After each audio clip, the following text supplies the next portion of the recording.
nine.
Nine G.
two, 1 2.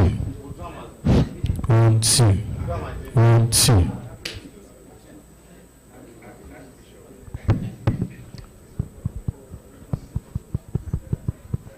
One, two. 1 2. 1 2.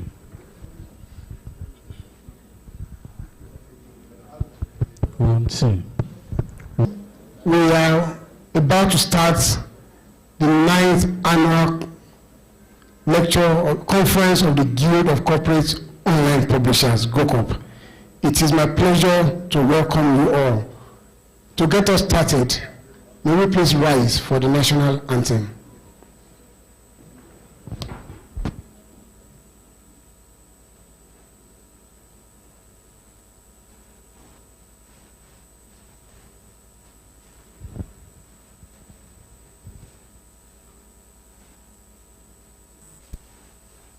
Nigeria, be healthy, our own dear native land. Go triumphant on the kingdom, in brotherhood we stand. Nigeria's own and proud to serve our sovereign motherland. Our land shall be a symbol that roots and does its reign. In peace or battle, honor and peace we count as gain. Tonight unto our children, our banner without stain. O God of all creation, crowned with our one request, help us to build our nation where no man is oppressed, and so with peace and plenty, Nigeria may be blessed. Thank you very much. Please let's have our seats. As it is once again, we are welcome to the Gocop annual conference. This is the 9th in the series. Before we start, I would like to, please let's be seated. Please let's be seated. Before we start,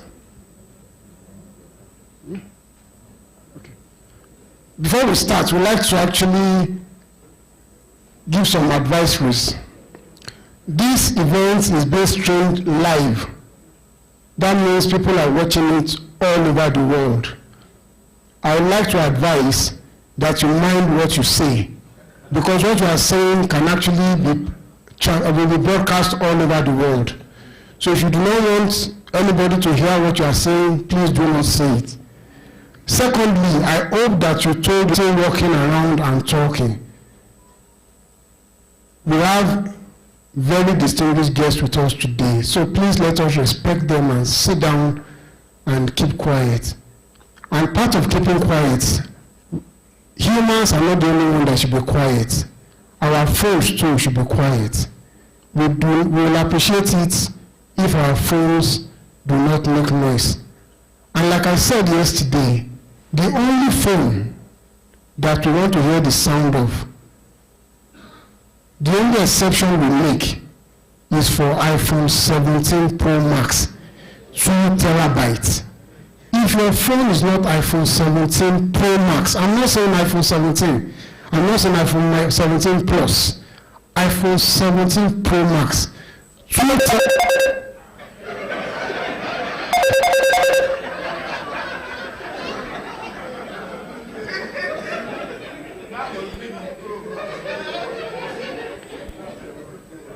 Whoever owns that phone, I'm not going to tell you what will happen, but let me say it. The only, like I said, the only phone that you sound iPhone 17 Pro Max. That definitely is not iPhone 17 Pro Max. That sounds like a Nokia that the manufacturers do not even know about.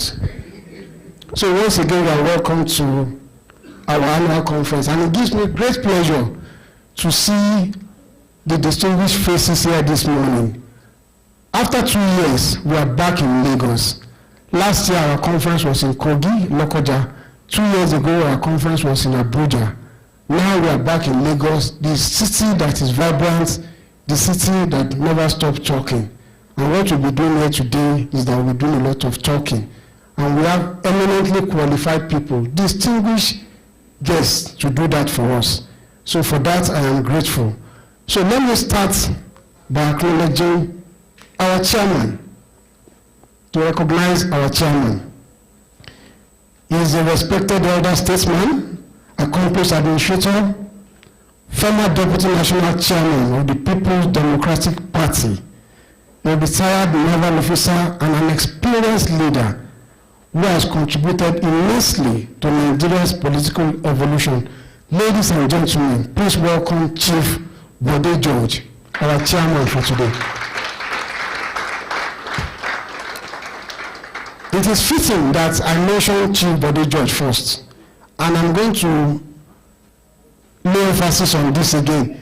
He's a retired naval officer.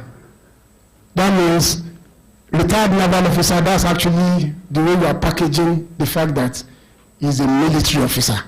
So the persons whose phone rang the other time, please know that you are the mercy of your retired naval officer. And military officers do not like indiscipline. Once again, Mr. Chairman, you're welcome. Thank you very much, sir. And of course, our keynote speaker, the Right Honorable Aminu Bello Masari, the former Speaker of the House of Representatives and immediate past governor of Katsina State, whose deep understanding of governance will guide today's reflection. Honorable Masari is also the chairman of the Tertiary Education Trust Fund, TED Fund. Honorable, you are please welcome. He's not just a right honorable, he's also His Excellency. There's a lot that I can attach to it. So, to the person whose phone rang, you are a retired naval officer. It also rang in the presence of a lawmaker. So, the lawmaker will give us the appropriate punishments, and the retired naval officer would make sure that that punishment is carried out. So you see, this is what for now we call double honor for dead body. We also have in our list several people who are not just who are members of Gocop in a way. I'd like to welcome the former Minister of Information and National Orientation, Alhaji Lai Mohammed. Thank you very much, sir. You are welcome. We also have in our list, I'm doing this thing, I'm naming them deliberately, and I'll tell you why I'm doing that later. We also have with us the former special advisor on media to former President Muhammadu Buhari, Mr. Femi Adesina. Chief Femi Adesina. Chief Femi Adesina is the chairman of the Board of Trustees of Gocop. So he's not just a chief, by the way, he's also a pastor. You are welcome, sir. Today will be enriched by a distinguished cast of panelists. People who are going to talk and they are going to show us what it really means to make election promises and how the implication of those. By the way, the theme for the conference is reconciling campaign promises with governance realities, challenges, and prospects. Our panelists are the distinguished Malam Lanre Issa Omelu, Director General of the National Orientation Agency.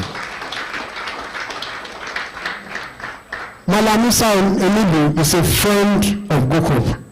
He's a friend of the media and informed to officially become a member of Gocop.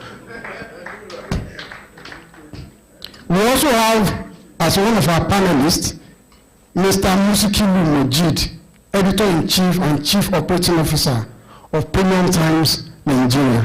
Mr. Majid. Mr. Majid is a former president of Gocop. We actually call him President Emeritus. Someone has threatened to take him to court.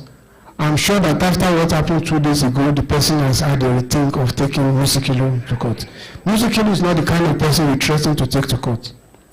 And finally, as our panelist, we have Professor Abigail Ogwezi Indiseka, Director, Institute of Continuing Education, University of Lagos. Professor, you are welcome, madam. It's so nice to have you.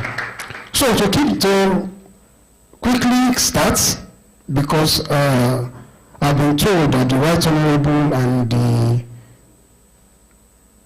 military officers here don't like to waste time.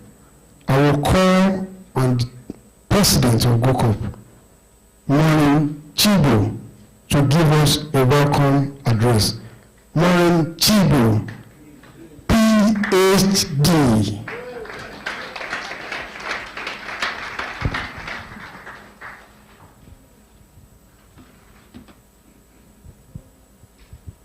Thank you, Olumide.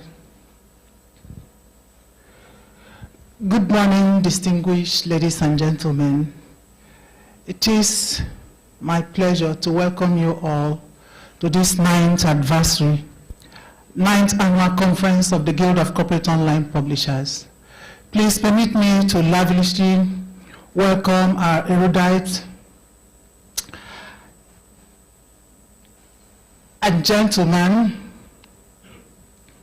His Excellency, Chief Bode George, former military governor of Ondo State and former Deputy National Chairman of the People's Democratic Party.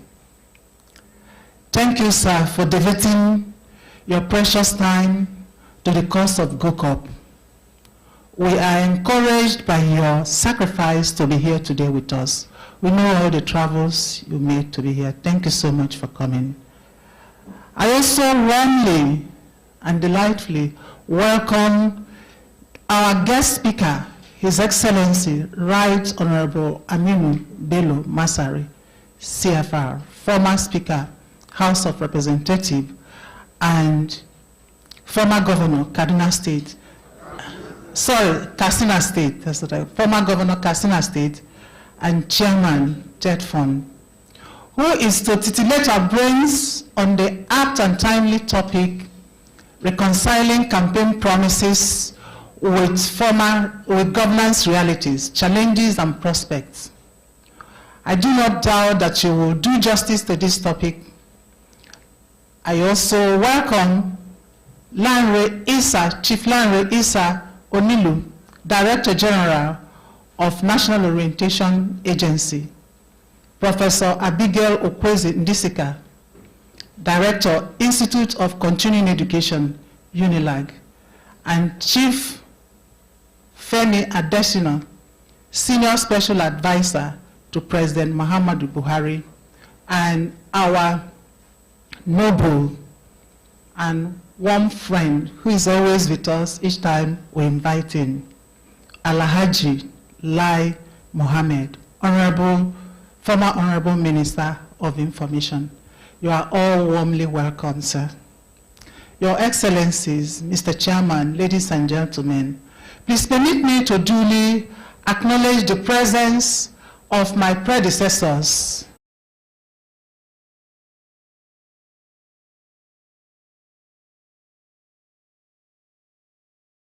Guests, ladies and gentlemen, it was not easy. It was not an easy road that we traveled, but we are happy. Familiarize yourself with them, collect with them, collect all their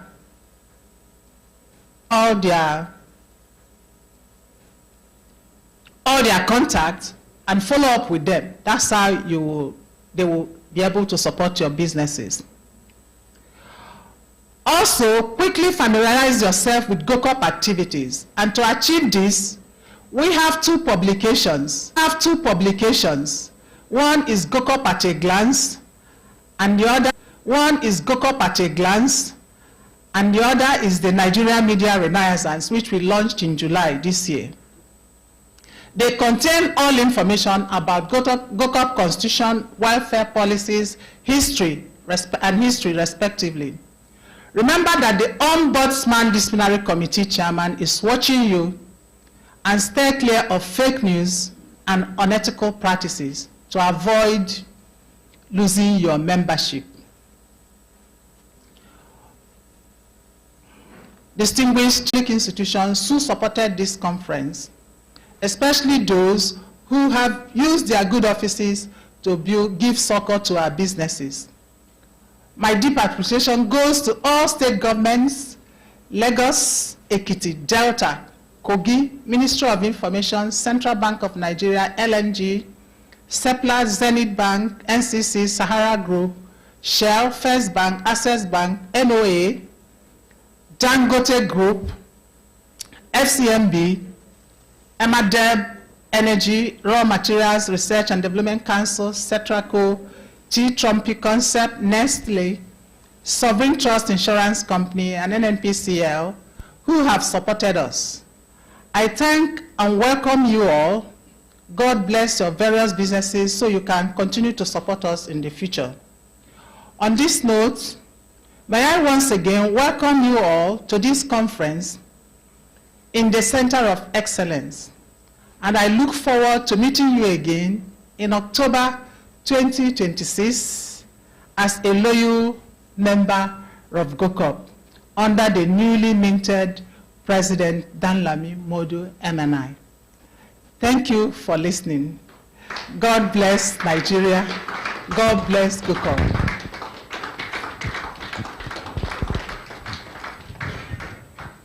Thank you very much, Madam President. Please, I'll appreciate it if we give another round of applause. Maureen Chibo holds the distinguished record as the first female president of Gocop. She ended her tenure by bagging a PhD. Thank you very much, Madam President, for that inspiring and insightful opening remark. I'd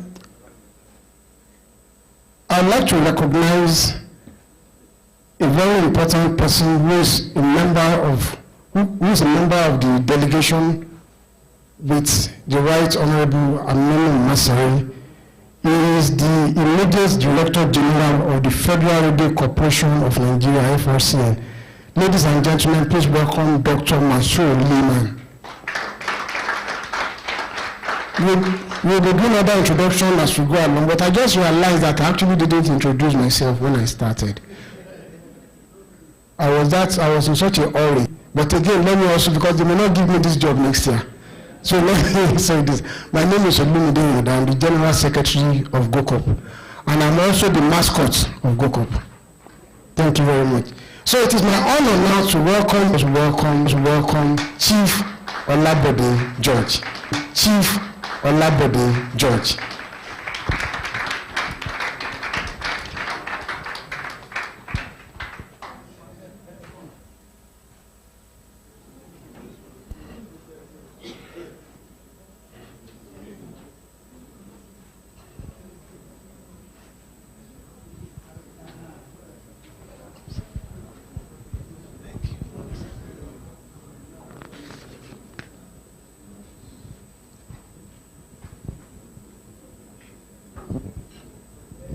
The main speaker, in the hands of all the frailties that we face in Nigeria, my prayer is that the Almighty God will continue to give you the favor to be committed, for our great country. You know, each time I wake up in the morning, because I have snaked through this country, there is hardly any part of this country that is not endowed with one major resource or the other. And the essence of the definition of democracy is the utilization of the resources of the land for the benefit of the people. So I always wonder with my friends, campaigns, information, but the actual impact to the people, what should be the guidelines? Because I was in the military governor. In fact, I was retired in that same villa. My last assignment was director under the General Dia. And I have been back in the civilian dress where for 16 years we were there in the villa. So each time I look at those who are handling the management of the country with their campaign and things and what they are doing, how they are achieving, I pity certain comments that should guide us as we assist now and their profile solutions. I'm happy the guest speaker, we are all together in my party. He is still my very bosom friend because I knew what he did in this country, in the House of Representatives, how he was able to manage the usual rancor that goes on in the House of Reps. Naturally, if you have 300 and something people, what do you expect? We all can't sleep and face with the same direction. But his calmness of purpose, his character, remains imprinted on my mind. So when I got the invitation and I was told that he's the one going to make, then I quickly went back into my own archives to make certain statements, key statements. And I will want you to please share it, so that as they present the key address, we should try and see whether they are meeting those points that I've. It was Gandhi who said, freedom is not worth having if it does not make that freedom to make mistakes. Freedom is not worth having if the freedom you have designed cannot be allowed to make mistakes. Number two, there are no free phase of life. As you progress, leaders, political leaders, must have at the back of their minds, the day you start, people will start reckoning. Someday you must leave, and there will be post-mortem. And development of it, where are they today? So, as we are up and running now, let us keep it at the back of our minds that this is an opportunity at your time to impact the people of this country, to put a smile on their faces. From my local government in Lagos Island, each time I went there, I feel sorry. So there is no free face of life. In other words, you will meet so many blocks, so many things that you don't even expect will impact you. And the higher you go, the more demonic missiles that will be fired at you. Are you ready for public office? It is true. I experienced this as a military governor, and the military administration, there's, the tripod, there's one of the legs that is missing. And that is why I do not support any military intervention in governance. You should have the legislative, the executive, and the judiciary. The military, we only have just the judiciary and the executive. So how do you know what the people really want? How do you possibly impact on them? So, ladies and gentlemen, let us put these thoughts at the back of our minds as we roll on. There is no perfect institution anywhere. You can only see that what you are doing, learning from the former to improve on it, so that that giant of Africa will remain. You cannot be voted in and you start on zero.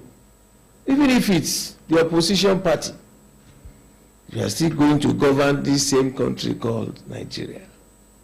So, Gocop, let me say how happy I am to join you again and to wish you all the very best as you roll on. It's a new beginning, 9 years of existence. Have you been performing? Of course. There are some dead ends, still obstacles on the way which you should clear. Because when the president, the outgoing president, was talking, she mentioned those who just throw some lies on the lines, and these things go all over the world. I beg you, if you see such characters within the rules and regulations, please avoid them. Because wrong information can fly faster than a bullet. But please, I know you just started 9 years in the life of a nation is nothing. Finally, people will suffer. And suffering is a wonderful fertilizer for the roots of character. The great objective of life is character, for it is the only thing we carry with us into eternity. Let us be mindful. Continuously we should pray for those who are managing us. And that is why we are told every 4 years you must renew your mandate with the people. Our electoral process is shambolic. It is shambolic. If those who are in the House, if they know, as a matter of fact, that they will come back to renew their mandate every 4 years, you think they will forget their constituencies? They will not. And from the view, my personal view, and we are trying to sell that as a personal view of my party, is that we must go and revisit the process of INEC. It is shambolic. There was a hot news that came out this week that Prof. Mahmoud was asked to proceed on his terminal leave. And before he left, he had a press conference. It shouldn't be then. It should have been much earlier, because he would have started from him.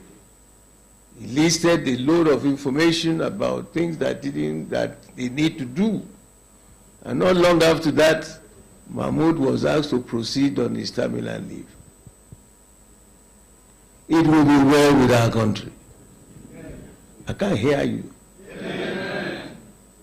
Thank you for this opportunity. I want to listen to my good old friend, respectable, responsible, dependable, and a committed Nigerian. Thank you very much.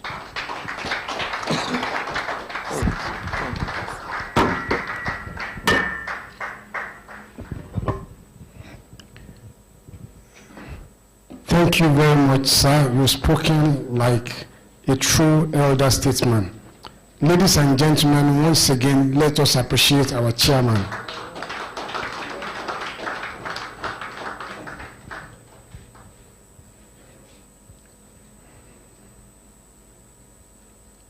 Thank you, sir. That was powerful and inspiring. Now we move straight to our keynote address. Okay, but before we do that, okay, I have some people here. I have some names here that have been passed to me. Please, let us welcome from the NOA. I will just call the names as I have them here. From the NOA, Mustafa Tukur. Thank you very much for coming. Also from the NOA, Taufik Anjori. Thanks for coming. Please pardon me if there are titles I should be adding, but I just have the names here, so I don't know if I should have said Chief, Alaji, or something like that. But please, whatever it is that I don't say, just claim it. Thank you very much. Also, we have Bimbo H. Suleiman from NOA. Thank you very much, madam.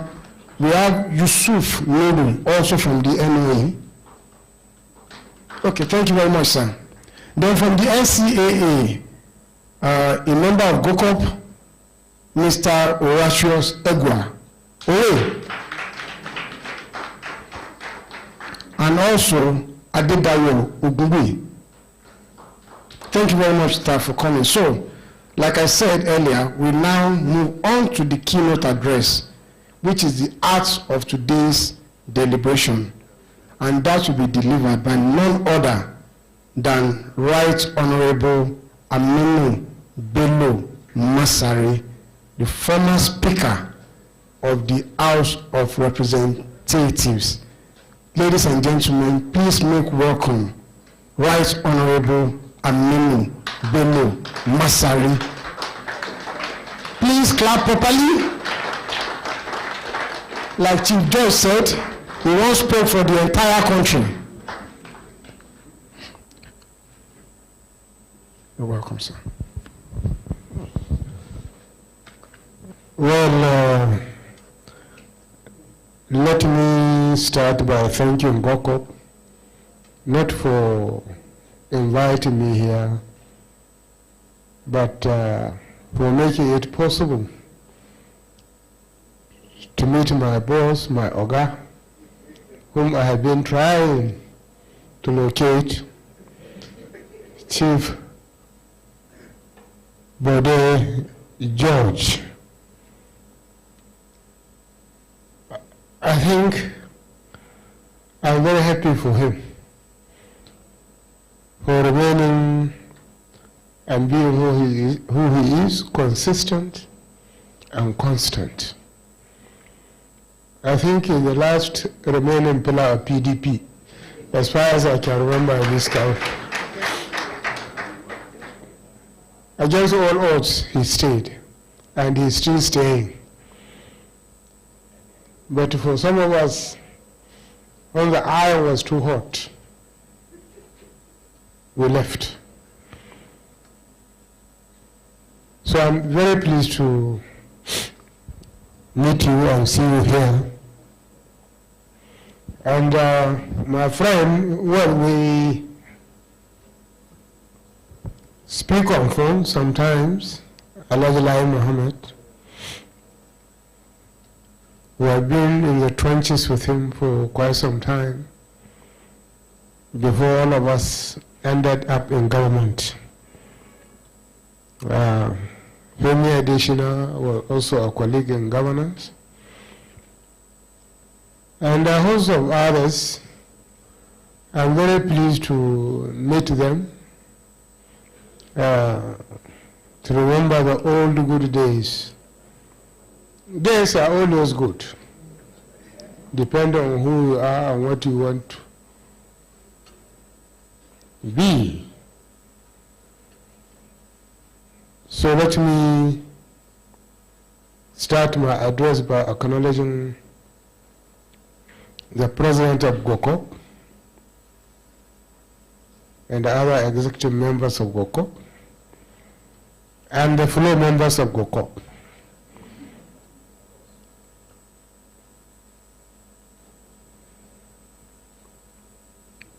I am honored to be here today as your keynote speaker. Let me begin by commending the Guild of Corporate Online Publishers for consistently creating platforms where we can have honest conversations about the future of our democracy. The theme of this year's conference, Reconciling Campaign Promises with Governance Realities, Challenges and Prospects, could not be more timely. Democracy is built on promises. During campaigns, politicians aspiring to various leadership positions speak of jobs, better schools, security, electricity, and prosperity. These promises inspire hope and mobilize citizens. It is after elections that the real test begins, translating those promises into actual governance. It is at this point that the gap emerges.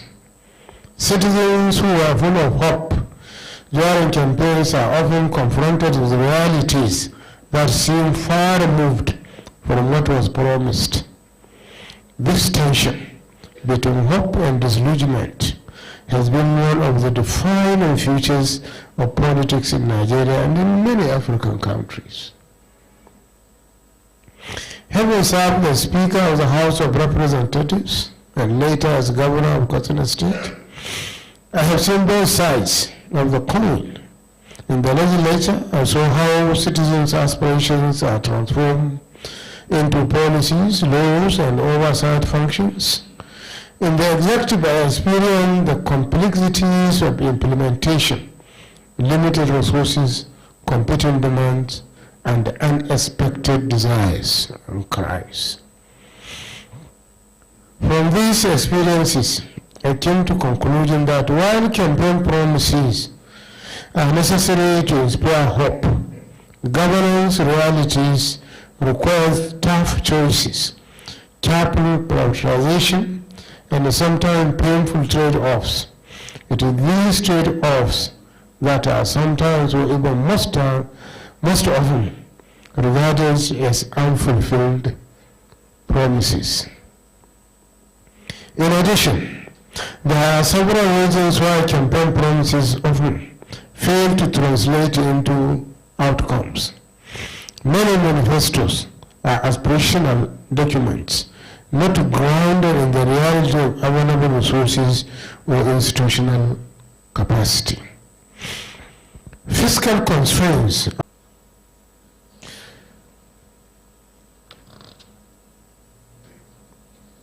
here in Nigeria, insecurity remains a persistent challenge. It undermines production, disrupts livelihoods, and reduces national revenues. At the same time, it compels government to divert enormous resources towards security operations. Insecurity, like climate change and natural disasters, are rarely predictable, but when they arrive at our doorsteps, they cannot be ignored. They reshape priorities, often at a great cost to original campaign commitments. Another major issue of weak institutions. Another major issue is weak institutions. Even when funds are available, corruption, bureaucracy, and inefficiency can derail delivery. Add to this the pressure of short electoral cycles, where leaders are pushed to show quick results, often at the expense of long-term reforms, and the gap widens further. Let me illustrate with a familiar example in recent years. Nigeria embarked on the bold step of removing the fuel subsidy. The policy was designed to free up resources for critical development projects and to place our economy on a more sustainable path. In principle, this reform was necessary and forward-looking.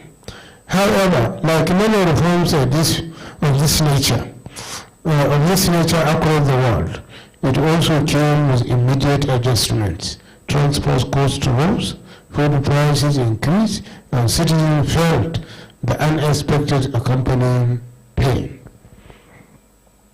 In the build-up to 2023 elections, virtually all major presidential candidates pledged to remove the subsidy and to realign the exchange rate of the naira as part of the necessary step to restore our economy. These were difficult but inevitable measures.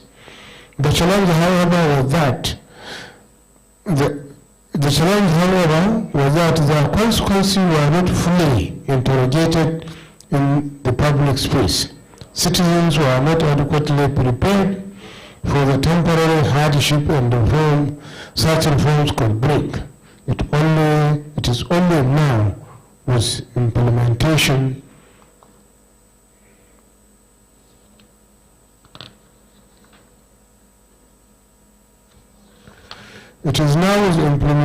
that the pains are being fully felt. Yet the truth is that whichever candidate had emerged victorious, these measures would have been unavoidable. Unfortunately for many citizens, the short-term discomforts are viewed as broken promises. Across the continent, we see similar patterns. In South Africa, for instance, there are promises of rapid job creation and economic transformation after the end of apartheid. Some progress has been made, but unemployment and inequality remain a stubborn challenge. Citizens continue to feel that the speed of delivery is not matched by the scale of promises. The lesson in this case is clear. When promises are ambitious, but delivery is slow, citizens' faith in democracy begins to weaken. Even advanced democracies face this challenge. Let me recall one famous example in 1988. George W. Bush Sr., then a candidate for President of the United States, made a powerful pledge at the Republican National Convention. He said, and I quote, "You read my lips, no new taxes." That promise became the centerpiece of his campaign. But once in office, faced with mounting deficits, he had no choice but to introduce new taxes. The backlash was severe, and it contributed significantly to his defeat in the next election. The lesson here is that even in countries with stronger institutions, promises can be jettisoned when confronted with economic realities. The difference, however, is that in mature democracies, institutions are more resilient, the public service is more professional, and the citizens have clearer mechanisms to hold the leaders to account. So how do you bridge this gap between what is promised and what is delivered? First, political actors must campaign with responsibility. The media must interrogate itself and be non-partisan. Campaign promises should be realistic, costed and achievable within the available resources. Unrealistic pledges made merely to capture the mood of the electorate should be challenged and exposed. Only then can we begin to. Resources must be reallocated and how progress will be measured. Fourth, citizens themselves, including civil society and the media, must understand realities and properly communicate these realities in addition to holding leaders accountable. They should track promises and demand and demand transparency instead of creating sensational headlines. Good governance, showing that it is possible to keep promises when institutions are strong and leaders are transparent. In conclusion, reconciling campaign promises with governance reality is not just about avoiding embarrassment for politicians. It is about protecting the integrity of democracy itself. If citizens repeatedly see promises made and broken, they lose faith in the system. But if they even see modest progress explained honestly and believe. Ladies and gentlemen, let us therefore commit as leaders, as citizens, and as media practitioners to narrow this gap. Let our promises be realistic, our expectations be modest, our governance transparent, and our accountability strong. In doing so, we can transform hope into progress and democracy into a vehicle of real change. Thank you, and may God bless the Federal Republic of Nigeria.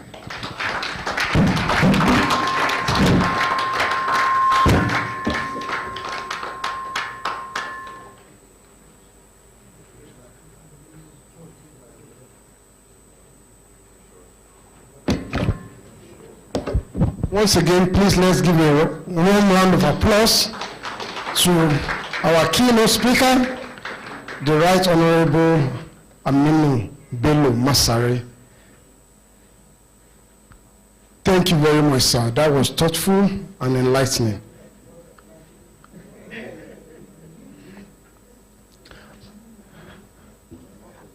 I introduced some people from the NOA earlier, so please I'd like to also add to the introduction I did earlier. Also from the NOA, we have Alhaji Bala Musa, Director of Communication and Media. You are welcome, sir. We also have Aruna Sule, Director, Finance, Accounts and Account Department. Where is he, please? He's Director of Finance. Please, okay, he's over there. There must be a reason why he's trying to make himself incognito, but we've seen you. We've seen you, we know your office address. Thank you very much, sir. We also have Kenneth Oyepeju. Please forgive me, I don't do this normally. Kenneth Oyepeju, Director of Procurement, NOA. Okay. Okay, no, stand up. Okay, thank you very much.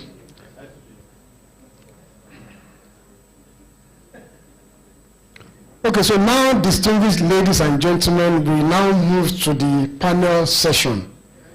And we have a robust panel of discussants to dissect what we have just listened to. They will build on these ideas and offer practical insight into challenges and prospects of campaign promises and delivery. So please join me. I will start by inviting to the stage our moderator for today. He is the publisher of Political Economist. You can imagine somebody combining politics and economy. The publisher of Political Economist, Mr. Ken Ubechi.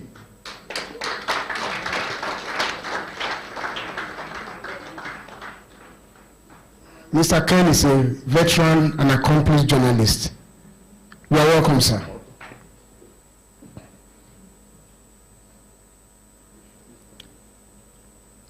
Okay. As stated earlier, you will be joined by Malam Issa Onilu, Director General, National Orientation Agency, NOA. You are welcome, sir. Thank you very much.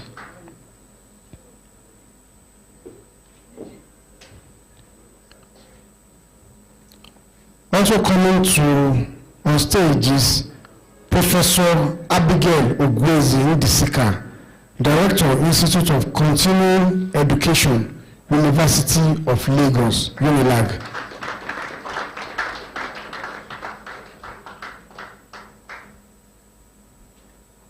And last but definitely not the least,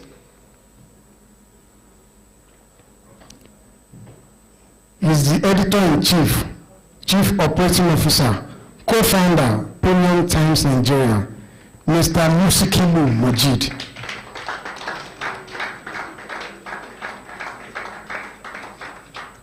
Thank you very much.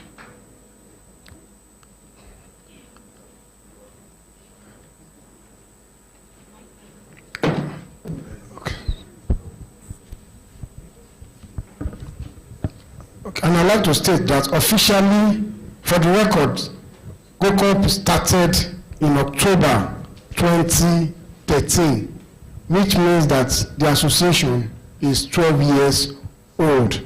Once again, congratulations to Gocop and a round of applause to Gocop. Gocop was 12 years old last week. Thank you very much. So, Mr. Obechi, I hand over to you. Thank you very much, Mr. Compie. And welcome to the crunch hour. And I must say that Mr. Speaker, Mr. Governor, and now Chairman, Third Fund Board has not disappointed. We have always known him. You know, there are politicians who you hear their voice all the time. There are some that speak once in a while. There are also some that don't speak at all, but their silence is louder than the noise of the one that speaks regularly. Alhaji Masari has given us food for thought, and we have heavyweights on this side of the hall to dissect these matters. But I want to preface what we are here for. We are here to connect the dots. Is there a relationship between campaign promises, electoral promises, and the actual delivery of those promises? Do we have the dots connected? Does the dot even exist at all? Today we'll try and make some reconnection. But I want to quote former Prime Minister of the old Soviet Union, Nikita Khrushchev. He said, and I quote, "Politicians are the same everywhere. They promise to build a bridge even where there is no water." That's a Russian. And he said this decades ago. I don't know whether we can connect to this in Nigeria, in your state, in your local government. Do they promise to build bridge for you where there is no water, you don't need bridge? We have people here who will do justice to this, to link campaign promises with actual the realities we have on ground. And I'm going to start with somebody, one of us, a very thorough investigative journalist, who is even trending as we speak. His medium is trending, he is trending, he's being threatened with a lawsuit. He has now reversed it, he is now threatening somebody with a lawsuit. Mr. Mojid Musikilu, do you believe that politicians are the same everywhere? And do you believe that Nigerian politicians promise to build bridge even where we don't need bridge? I would like to start it from there. Yeah, thank you so much, moderator. And thank you, the guest speaker, for your brilliant presentation. Really insightful, I must say. But he himself, a former Speaker of the House and a former governor, admitted that most of these promises are hardly realistic. Although he tried to argue that they make these promises and then realize that the economic and fiscal realities of the governments they serve perhaps will not allow them to deliver. But for me, I think there is a problem of ethic of promises among politicians. And maybe not just politicians, maybe generally, fidelity to promises is really very low.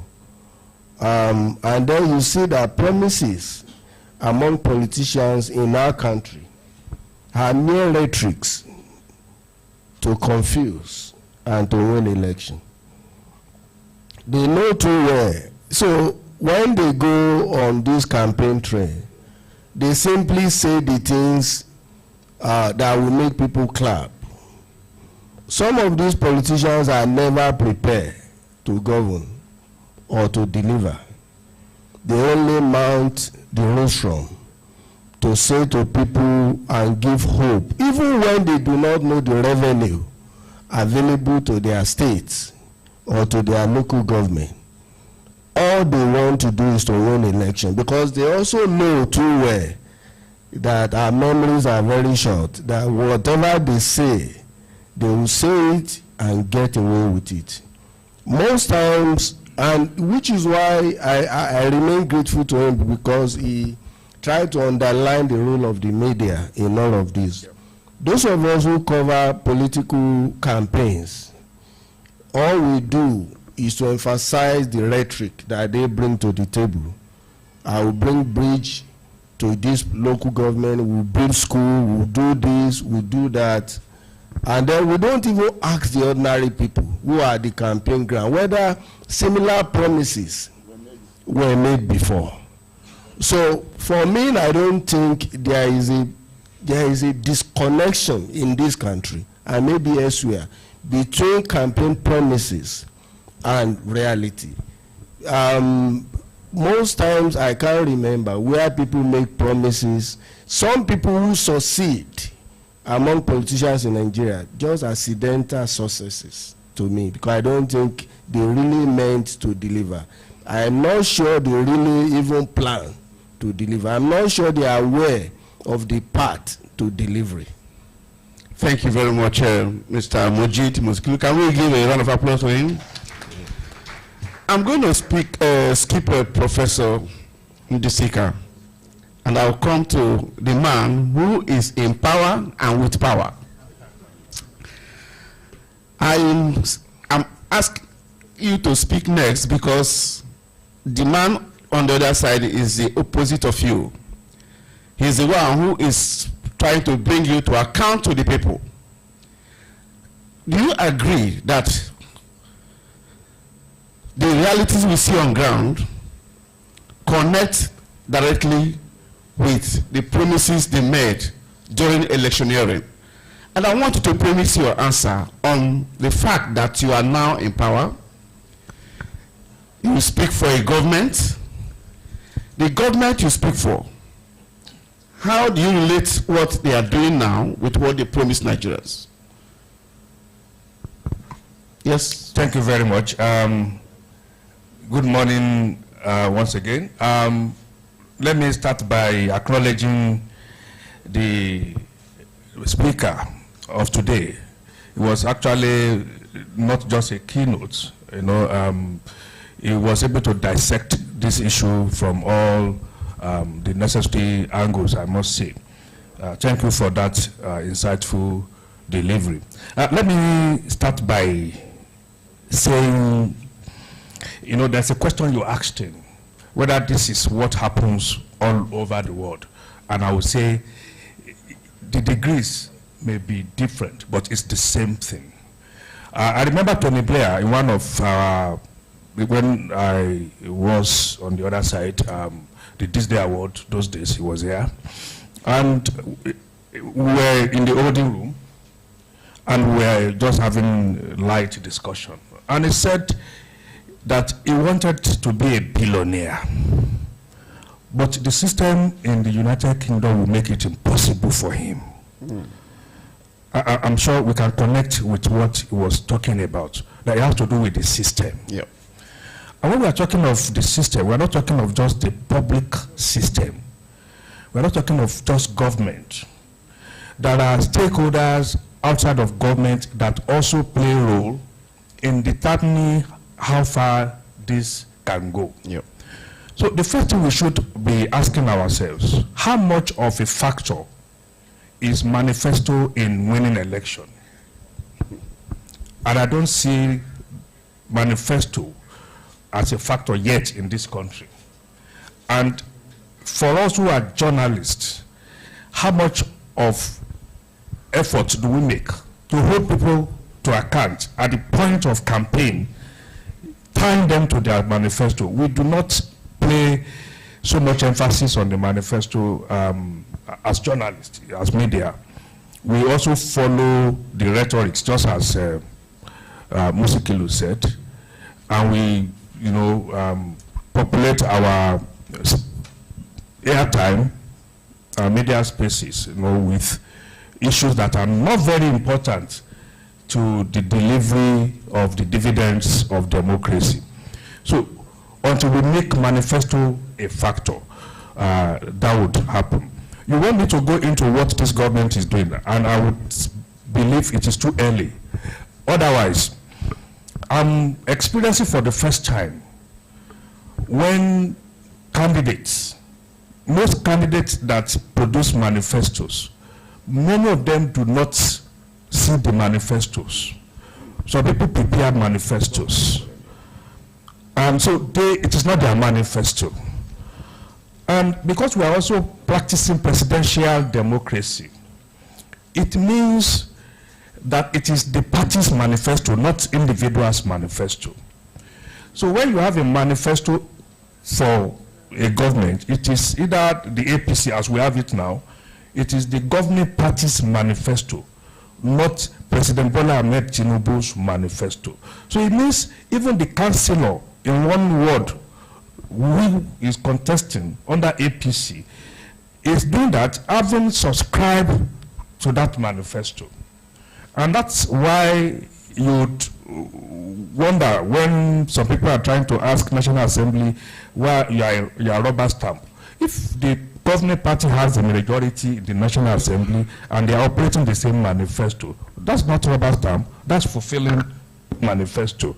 So, but for the first time in 2002, I saw for the first time in my own experience where a candidate was the one that produced his own manifesto, and I was a witness to that. President Bola Ahmed Tinubu, everybody who was involved in the process of putting this manifesto together had a hard time, because the stage we had to get to for him to say, this is what is your manifesto. So some people were already grumbling within the system, when would this manifesto come out? So, and if you also want to see the connection, the manifesto of this government was the manifesto that governed Lagos. It was about reform. It was about, bringing technology, the Oracle, change the system in the tax system in Lagos. And so, the president himself produced this manifesto.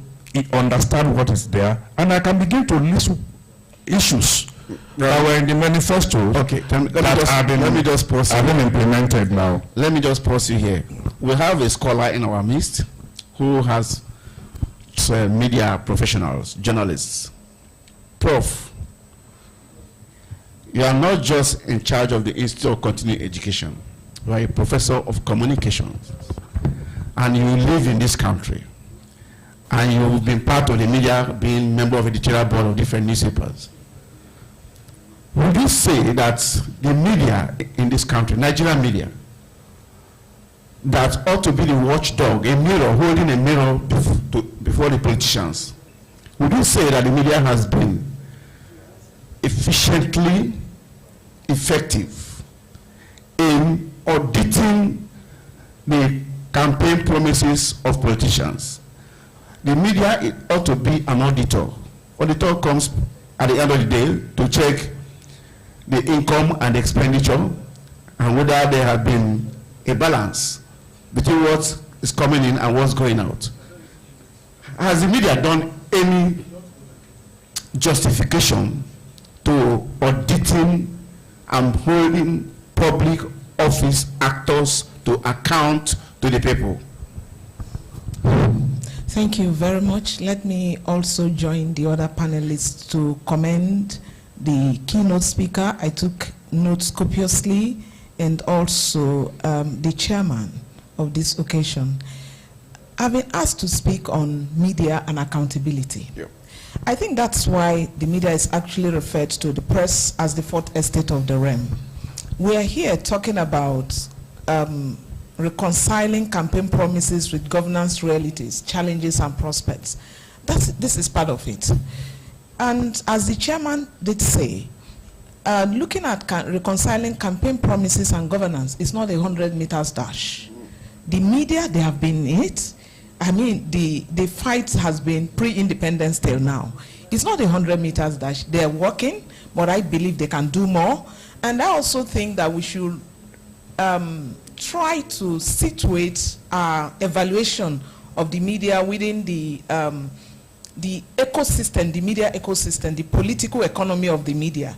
There are so many challenging factors, but by and large, I think that they are working hard, bringing our leaders to account. I read some very thought-provoking editorials, deep feature, and now we're having conversation. I also think that recently one of Gocop member did something on physical federalism. And so these we can continue to push, but I think that they're working extremely hard. And now that we have the fifth estate of the realm, you know, the social media, there's no hiding place for anyone. So both the citizens are also involved. And Gocop, look at the collective of the people sitting here. Every day before I wake up, I hear one story or the other. You just said that my president, he's my president, actually, of IPI. My president is about taking someone to court. I mean, these are ethical issues. And if the media, if our media organizations don't bring these people to account, how would we, citizens, have known that the people who are actually leading us, I won't use the word morally bankrupt, I would say that they lack integrity.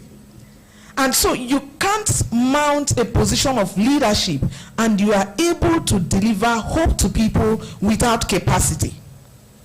So I think that the media is doing well, in my opinion, but we can do more.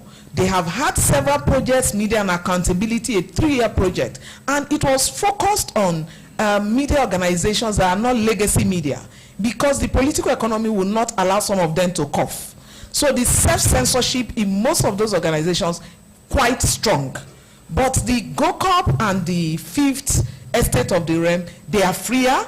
And even if the legacy media decide not to bring government to account, the people, by just the dash of their phones, are throwing up there. So it's left for all of us to continue with the conversations, to drive. And I also believe that the media, particularly the fifth estate of the realm, we should not throw away the baby and the bathwater. We should begin to see how we can improve on their capacities, the media literacy of the people. Because if you read the work of Amartya Sen, for instance, Amartya Sen is a development economist. He talks about if you want to know that government is delivering, ask yourself what has happened to poverty. Ask yourself what has happened to access to education. What has happened to access to healthcare? So I think that the media, the press, they are throwing up these issues. It's for us to continue with the conversations. And that's the only way. And we also need to encourage them. They slap, you know, strategic lawsuits, you know, frivolous ones, just to discourage them. But I like the cohesion, the synergy among the media groups in the country. And they will come out very strongly that you cannot cow us, we have to speak, because it's our duty to bring them to account. So it's work in progress. That would be my submission. Thank you. Thank you very much, Prof. That's why you're a prof. I'm coming back to the media. And Alhaji Mojid Musikliu is president of IPI Nigeria, of which I'm a member. But I'm not going to spare you as my president, I'm going to ask you a question. If a doctor wants to cure or attend to a patient, that doctor himself must not be sick. The doctor must be sound, hale, strong to attend to somebody who is ailing. There is something about the media. It's not just a Nigerian thing.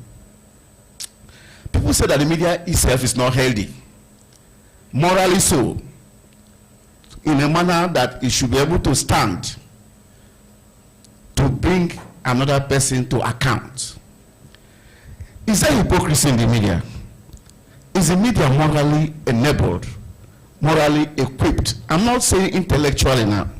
Does the media wear a moral badge to bring that politician to account?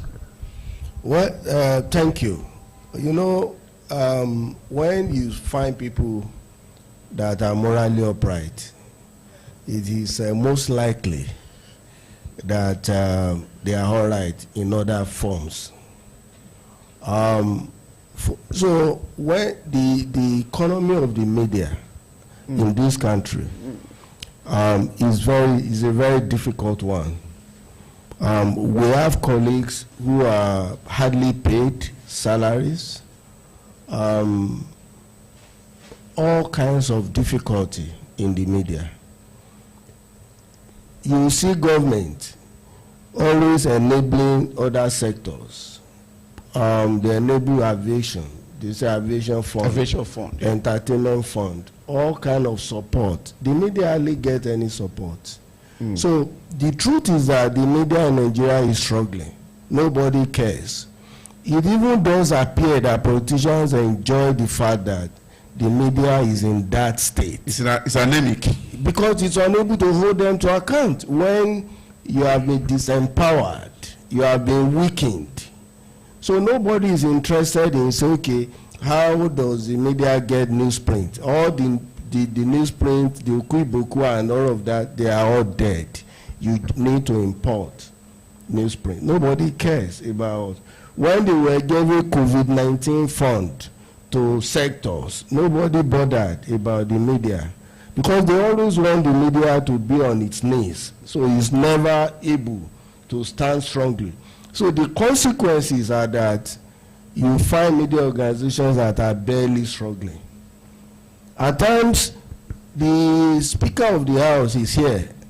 I'm not sure throughout the years he was Speaker, they bothered about what are the provisions in the budget that we go to the media sector when they were budgeting. They never bother, but they will budget for other sectors and all of that. And the thing we don't understand about this is that the media,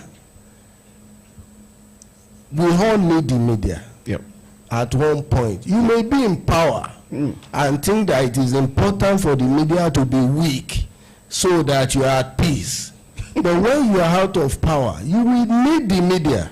I remember, and I'm saying this here, when Ulisa Metu was spokesperson for the PDP, the Premium Times was doing some critical reporting. He didn't quite like the media.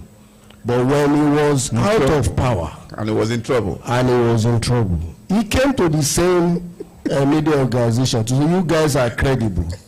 Can you help do this? That's what it means. But in the face of this difficulty, I will say that the media must innovate around the difficulties that it is facing. You cannot continue to, of course, the media is a business. Whether government enables you or not, you must find a way to remain alive and to fulfill your. So we have a crisis of sustainability. Yep. And what I will say is that we must continue to innovate. One of the innovations that I remember work during the Buhari regime was a project known as Buhari Meter. It is a project meant, and I'm sure Alhaji Lai Mohammed will remember that project gave him a bit of headache. It was a project between us and the Center for Democracy and Development. So, which was then tracking how that government was delivering on electoral promises. I'm sure that that enables even the government to be on its toes. And then I think it's time for something like Tinubu Nita at this point, so that we continue to hold this government accountable. Thank you very much. I'm coming back to DG Noah. Truly, I must confess and I must admit that you have brought a new valve to the National Orientation Agency. There's no doubt about that. You are now in our faces on television and all that. It was not there before. At a point in time in this country, before 9 o'clock NTA News, that signature tune, the first line that will come out is, "It is 9 o'clock. Do you know where our children are?" You see, those values, those things that task our conscience as a people, that's national orientation. Trying to take people to family values. It is in having family values that we call a thief, even when it's our own. These days, what you see is that a people will own a thief and say you are calling a thief because it's not from your stock. So we take proud ownership of a criminal who has forged certificate, and we are defending the person both ways. The instrumentality of the National Orientation Agency in any country is undeniable. I want to ask you, sir, because when we talk about campaign promises and the realities, it is not just the media to audit it, the people too. How much orientation, how much equipping of the people have you done so that when somebody comes with 5,000 naira to buy vote next time, they will say, that message that we're hearing, don't sell your vote, don't sell your conscience, it will be ringing there. So how much of that are you doing in the system to also enlighten the people in the area of choice to make? They may not be able to read the manifestos, they may not be able to do this, but they know that when somebody promises them bridge when they don't have water, they should be able to discern that this man is lying. That is not what we need now. So there must be a need assessment. How do you reconcile what you are doing now with empowering the populace to be able to audit the campaign promises vis-a-vis what they get at the end of the day? Thank you very much. I'm not sure this audience is ready for the question you have asked, because if I go into what we are doing, I'm sure the next 2 hours we would not be talking about manifesto again. So, but I'll try to just abridge it. We're talking about bridges now, so abridge it. Okay, so the mandate of NOA is dual. One, by the act setting up the agency. One is to communicate government policies, programs, and projects. The second leg of it is to put in place a value system and conduct value orientation, for the country. So your question rests on the second leg of mandate. Orientation. Yeah, and unfortunately for us in this country, successive governments have tried to promote values, but it has largely been about mantra and sloganeering, and that has not worked. And the effort we made 2 years ago was to study why that has not worked. If you take yourself back to mid-80s, when the government of the day, the late President Muhammadu Buhari, who was the head of state that time, came up with his own way of galvanizing Nigerians. And when people talk of JAPA now, I tell them that it's more of emotional JAPA. The real JAPA was in the mid-80s, following coming from austerity measure, they're going to structural adjustment program and things. And then you had people trooping out. Yeah. That the head of state had to make a national broadcast where he said people should please stay back for us to salvage the country together. And then there was a popular slogan, jingle that time, Andrew, please don't check out. Don't check out, yeah. And if you take it down to the time of the ebullient Dora Akunyili, you will remember Nigeria, good people, good nation. And she tried to rebrand the country. And then of my uncle, Alhaji Lai Mohammed, change begins with me. This is where all the effort we studied, and we found out that two things were missing, which we needed to add to their effort. And one was the fact that the country required a documented value system, that everybody understand this is the value that this country subscribes to. And we illustrate that by saying, imagine Christianity and Islam without the Bible and the Quran. Where are you going to get the guidance, for whatever you need to do? So we need to do a document that spell out who is a Nigerian and what are the expectations, what are the attributes that you must find in a Nigerian. Because if these things are there, both the person who is seeking vote and the person who is going to vote will be guided by this, value, the principles. So that's led us to what we call the Nigerian Identity Project, which we took to the FEC in September last year with 14 prayers, and all of them were approved. And the compass to deliver on that is what we call the National Values Charter. So there's a charter now of the values that this country has. So the second is to say, you can imagine Christianity again and Islam, then you don't have the Bible, you have the Quran, but you don't have the churches, you don't have the mosque. So where are you going to get the institutions to nurture adherents? So there must be institutions to nurture Nigerians on the values that we have subscribed to. And some of them were available in the past, but somehow we threw them away. We used to have civic education in school those days, where people learn from their formative stages in life on what good citizenship and all of that was all about. We had some other institutions, voluntary institutions of nurturing, like the Boy Scouts, the Girls Brigades, and all of that. Suddenly, we don't take them serious anymore. So in the last 3 decades, our children, the so-called Gen Z, have been victims of lack of attention, both from the government and the parent. And no value system was put in place. No role model were put in place for them. So they grew up 30 years in the country. And that's why when you go to social media, you see what is going on there.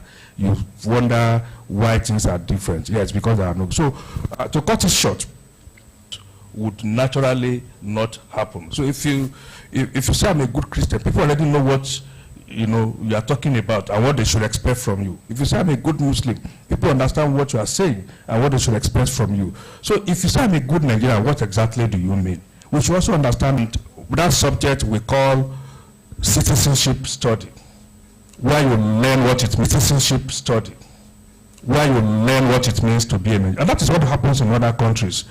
So I can report back to those, and it consists of history, ethics, civic, has been introduced back into the education system of Nigeria, and it is compulsory. At what level? From primary school. Thank you. From primary school to secondary school. So you must learn it.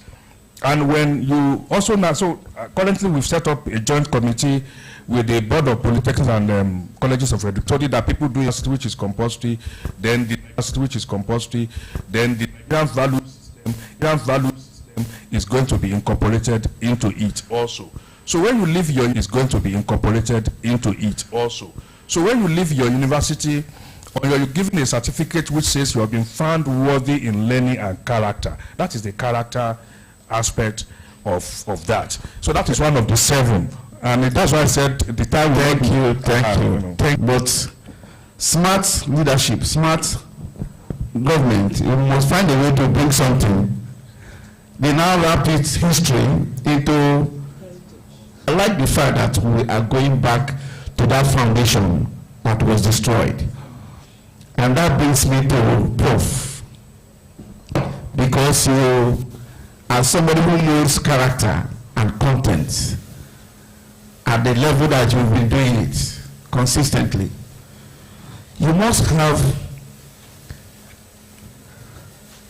you are produced politicians, so. Denied us. That's why we are preparing for strike. You have produced politicians at all levels, local government chairmen and the rest of them.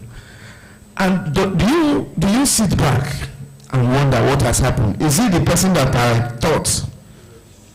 Is there a disconnect between the cake you baked and how it is being eaten out there, not the way you thought when they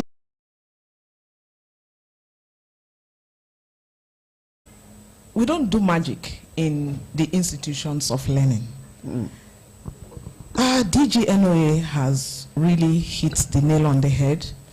There are different major socializing institutions: the family, school, and places of worship. yeah. You see, the child became a thief. The parents did not train the child to be a thief. Largely. I don't think it's rare for you to see any sane parent asking the child to go and steal. And so when they come to the university, some of them are already formed. We'll try to make them unlearn the negatives, relearn, and move on to better the society. We are very conscious of the work we do as teachers, because I usually tell students that you can't stop us, you can't blackmail us not to do our work. We do our work. That's why we ensure you must attend lectures. It's a show of responsibility. That's why the university will say you require minimum number of attendance to write exam. Go and check. Background check me. If you don't meet the minimum requirement, I'll stop you from writing the exam. You know why? I am producing a weak product. So I could do so many things to earn a living. But education helps to shape you. And that's why we can't award you a degree just because you have learned. It must be in learning and character. And so when they come into the society, sometimes they get re-socialized. Let me use that expression. And that is why you can have someone who gets into a position of governance and will not deliver on governance. University now, I tell everybody there that, you see, we have been given a task to do, and you must do it with the whole of your heart. So that's how we train. So when they come outside, people mainstream them. They teach them. We don't teach students to be corrupt. We don't teach them to cheat. But we still get those who cheat, and we sanction them. We apply the sanctions. So generally, as a university done, I've trained my students to be good, and they are doing well. Many of them are doing well. But you could also have a functional service. It's not solely my responsibility in the classroom. But when they get to the classroom, we do our job because we are paid with taxpayers' money. We hold position of trust, and we ensure you do the right thing. So when they come out and they get into politics, and people begin to teach them rhetorics, not reality, that is where the disconnect comes from. But we continue to work at it, and that is why you have what we refer to as lifelong learning. You don't just get your certificate and disappear. At every point in time, people should continue to reskill and upskill. There are emerging things that people talk about. You have to learn basic etiquette. You have to think about morals. You have to think about how you deliver on your key performance indicators where you work.